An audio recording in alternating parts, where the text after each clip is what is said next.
Malo atule on sai fonga mo ia pa fero fo tapo inga le tunu ni o uri tala mo lau tapo inga tala te mo tu ia le pa mio initia ia nga yo inga fasta nga tau ia initia ni sile nei pa to ai lo ia aprila in swing ai so son ia america ile basta ile tulang ia pasifika matalonga e mana Joseph Parker fusu ia Alexander Usyk ile champini na ilore fa avanoina o le ngona le na o le fa ia onga fa fonga ia il follow Delino nei telefone.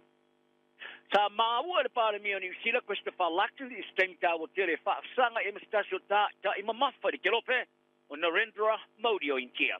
Mole asto ato fono tanga e piona tau fai tau tino ani ngā lua va vala lato tino e lua o Lacton o lo iai initia mo tala noanga Modi i le tūlanga o saulo tonga whato inga i le vao tino e lua. Ai tasi se senga ta o tele sa e tino e lua sa whaale oina.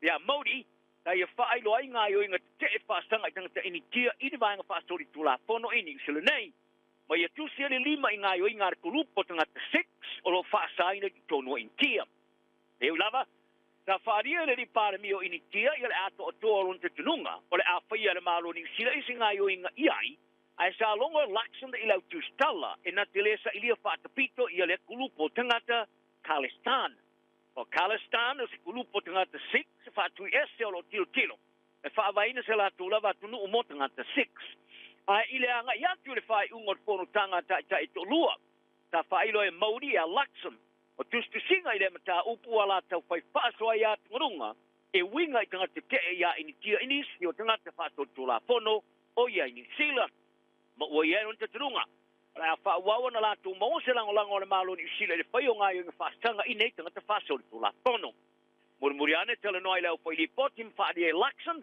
ele ise me ta wai wa soli ele grupo le Khalistan ia estula fono i di sila wa mai ane yo fono tanga al minister vai fa fono sila va wasamane Winston Peters mal ta you love so sani fa va malo America le USAID ya Peter Marogo mal fa tour pui pinga on my watch ma ia fari ai wa ia lo nei le tele atu se fa ngone stilo na le ile tulanga so sani America ma le tu ina tu ia le ngono ni sila ele tulanga so sani ile nei tulangi de pasifika pa di Peters ora fa to ai lo ia aprila pe a fa ia fa unga muni ile fa wa wa so sani America ile nei tulangi ai mo le fono tanga mo walt ta fa di ai Peters o se lato fono tanga umi mala na usunga fono o ia ta o se fono tanga mata ina tele i se unga tao ese mai ai ma se nganga fa fi ina habitat o fa mtalanga o nei tala nanga ya ona lipo tia le malo ni sila pe ale kapeneta pe ato i tili mai ai mo Ukraine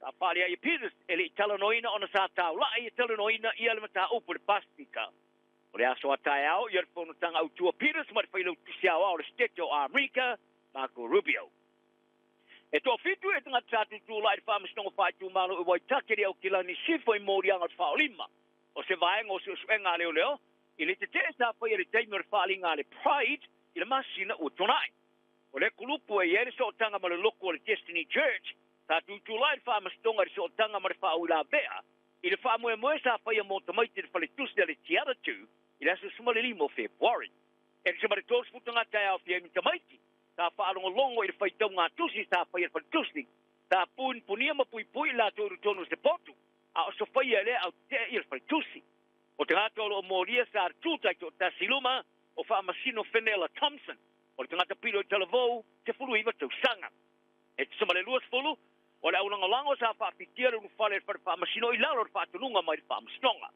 o le te mātai lo ia Bridget Lola ta tālo sanga mo le tau fia mo si taimi ia ingoa i lato umane i lalo mafuanga o no lefta ia ia o wha matau i lo lato saunga le mu a peitai ta te ena fa masino le tau fio le fa ilo ingo le fa tono o tu ia i le fa lia o ilo mala matangata i le mata upu i li potim pasalanga o le melia ta lato ilo ina lava e ilo i lato i le awa ia i le te abitai le se o fa ilo ina le ngol teminei o no lo fa tali le tar sanga le roi te e apili le fa ungar fa masino e to tasil tangata o tau fia mo teminei le fa ilo ringoa fa vai le lunga o lona la tiki o le ulua onga na onga kala esteti o mana na o ese marconi kalate al company al Compass Group le ese palaya me ai mo tumikia onga te luai ni vai yaso fa fi gauli ma le fia le la to toa O tai le no whanga o rea onga le Wainoni Hayate Community Campus, o la tō whaalia ua whiu i le porokalame le malo ale ka ora ka ako healthy school lunch. O whailo lo la tō whanau e tālo sanga e avesea mai la tō mai le ministalo o langa wa onga, David Seymour. E ti liva lava i la tō me ai mo la tō mai tia onga. O le porokalame o wha wawana whita ia im whai tionga mai ia onga i tono le tinu. I whawhita uli i le o me ai male leanga o le tautua. O le vastoro ai sa whamao ni ai le company ale li Bell Group, le company au tū. Sa aspalaia me ai moa onga. I le whatauina atu leo lan tautua le Compass Group New Zealand i le o te punia. Wharia le ua onga le Hayate Community Campus at Dr. Peggy Burrows. O le apura kalame o me ai le vai tau mo le tau sanga wa onga ua ngā o whawhinka uri wa kula i mai ai. Ma ua mana na o i tiliva lava i lato me ai moa lato tamai kia onga. E lata le tasi le pingiona tā la, o lo nofo ai tā la fai pe business, a o lo lata mai le asa whata pola, e toi tongi ai launi o vai taimo le pipisi o COVID sefun mariva. Ma ale iana matanga alua ngō tupe wha la fonga, o le tele o launi mo tupe sa whata mo e business laiti, o le ale mo whai neona toi tongia pe a whai ele mwhai ona toi tongia ia uni. E risa male se lau tos furua fe business laiti, na wha amtuina iei launi li tusa male lua tesi male pa piliona tā la. O le pule whātono wha taunga o business al APC Chris Moll. Sa ia longa ia Mike Hoskins o le leito le News Talk ZB. Ele o whāte ia le tero business lai te o mairi temi nei. Ele o mwhaina toi tongia nei longi. Mai e tā wai. Tā le aini kau tino ngā patino mai au whai business. A po ni mālia ngā mo le manu pui pui o nei longi. O le melea, o vai ngā te maua fo uma mo le au whai business lai. E tā longa, e manao i arupa sori ai lauri Joseph Pata e fusu le champini lo langi o Alexander Usyk, a e leo le umi o le champini pe a wha mamulu. O se manatu le nao le whaia onga Andy Lee, e pe ona fiso soni e uli ina le tāleni a lea tumani tā mo kiwi. E se avanoa e toi fusu ai le fusu le langi le WBO. Le sa ia umia, ma mamulu ai a Anthony Joshua i le luafise fumare falu. O paka uona fusu anga sa soa e unua ma se whaia ina, talu mai lana whai ina le tuioti a Joe Choice i Manchester, i le lua whima le rufurulua. Mana manu malo munbuni ni e tolu e au fiai Deontay Wilder, Sheila Shang, ma Martin Pagole. Te whasolonga o manu malo ele to o telen tama fustu i sosi au panga, ona lato au sia. Ma ua tali fwai tau ne i aere whala abutongo whai pilenga le rulangi le World Boxing Association. I le whatu la whanoina le o paka e na te luina le lato fusi. Le au fiai Champino lo umea Usyk. Every time. O whainga whaaporo kiki whai pilenga, e whaano whai aere whai unga Usyk, e le fusu ia pata. Ai turia se la fusu anga mara Champino la IBF ia Daniel i Dupois. Le asa manu malo le tuioti ia au kuso le roa whamare rupu tolu. Mo le tau wha ia umo Champino le panga mafa, o nei tele ati ni vai ngā tupe e la te mawain. A whaila e wia le awala o le nuinga, o le aia wha mamulu o le fusi o le WBO, ma tuli matu ia paka, te tūlanga e le o favor ia Lee. Ma ua ia talo sia e whaia whai unga Usyk e le fusi ia Dupois. Ai whatau nuna nam tā whai oi whaali tola whono i le WBO, ma fusuai ia paka. Ta ia whaari ai le lo minga ua i loe le tuspa i o whai pelenga, ale The Ring. I lona manatu, wala ngā te tau ia paka o na fusi o Champini, ma tangata uma, o tau whai i o iai. Whaari e li o le lato wha mua e mana na oai, o le fusule ia Usyk. Awa o le ua mai o na fusu Usyk ma te poa, le ua i lo uma tangata sa manu maloi Usyk i le tuioti. Tala roi whai pelenga o whautua ina le komite lo rimpeka whaava malo i le au fiai o le tālonga whai pelenga i le tālonga lo rimpeka i Los Angeles, le rua whema le rufurpalu. O se whautuanga o whaamutarina ai le tausanga a toa whewese inga. I le tūlanga e whao no au fiai le tālonga li rumana i o tālonga lo rimpeka. O le masintaru ai sa whatanga i le komite lo rimpeka whaava malo. I le tūtunga o le amana ia lea le whai pelenga le rolangi po le World Box. I se stepu tele le nga iatuai o le tālonga i le awhia i lo rimpeka o le rua whemare rufunpalu.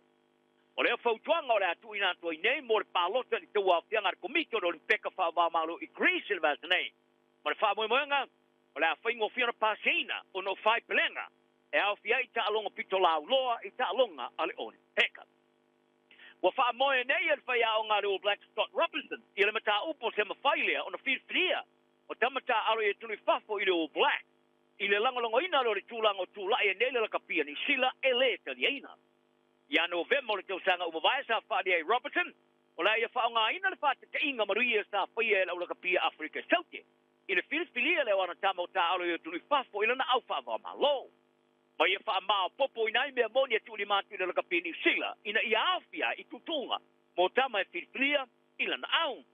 Ai le whaatala tana no anga i polo kalamea le rugby podcast. Ta tau whai pola si ai loe Robertson, ma le ovi stilo laka pini sila Mark Robinson. I hele tu whatasi, i le tau whai te ena leo sa wha moe moenga. E sui e filifilinga. Na o tama e ta alo New Zealand nei, i le au o Black. E ai tamasi ni o Black sa ta alo e tuli fafo, moni vai te pupu, ma toi te riu mai e ma ta alo New Zealand nei, ina ia ma whai e ona iai le filifilinga mo le peoli. Pe ona iai ia Ari Savea, sa o Patrick Tui Plotu, ma Bowden Barrett. Na iai le whanau no Robertson, o le wha pawhala o le atu la pono le kapeni sila. E ma whai ona tilo se hawa noe, toi auina ma iai a Richie Moonga, ma Shannon Frizzell. O le whai au ngalongalanga o le kalapuni ka le Warriors a New Zealand, Richard Egan. Wa molia le solio ta yalla wa mio ta pulea le tamara sanga lika le na Australia. E tu sama le so tanga i tu inga. Ino na kolaino se li tu stala i Las Vegas. I le amatanga o le masina. O le kalapo i tase New Zealand i le NRL sa ta alo ina la tu ta along mo le tamara sanga mar Canberra Raiders i Amerika. E pe ona whaia ina le torspuru le valu e pe tai. O le whaia ina. E le na o le paua i lo se maila sa tu e taliu mai ma i la tau ma i le taulanga uiloai o le taulanga o le angasawa. O ika sa avea mataula ingo so spenga le integrity unit ale NRL. Le peona tua i ailo na whaoli mai le tu stala mai Engelani, John Davidson, i tu tonu o le potumo tu stala. O le whaalinga, o le solia o ta iala o le amio tau pulea, ta whaamatuina le asonanafi, leo tau stanga ina ile sa le tupes wafe tala. O le tolu ta alonga e whaamalolo ai, pa te siai mamana onga moa onga talwhengai, e ao o nei whaia. Tala nal na yaso, maua pele toi, tata uma, Manuia, Leo Oli.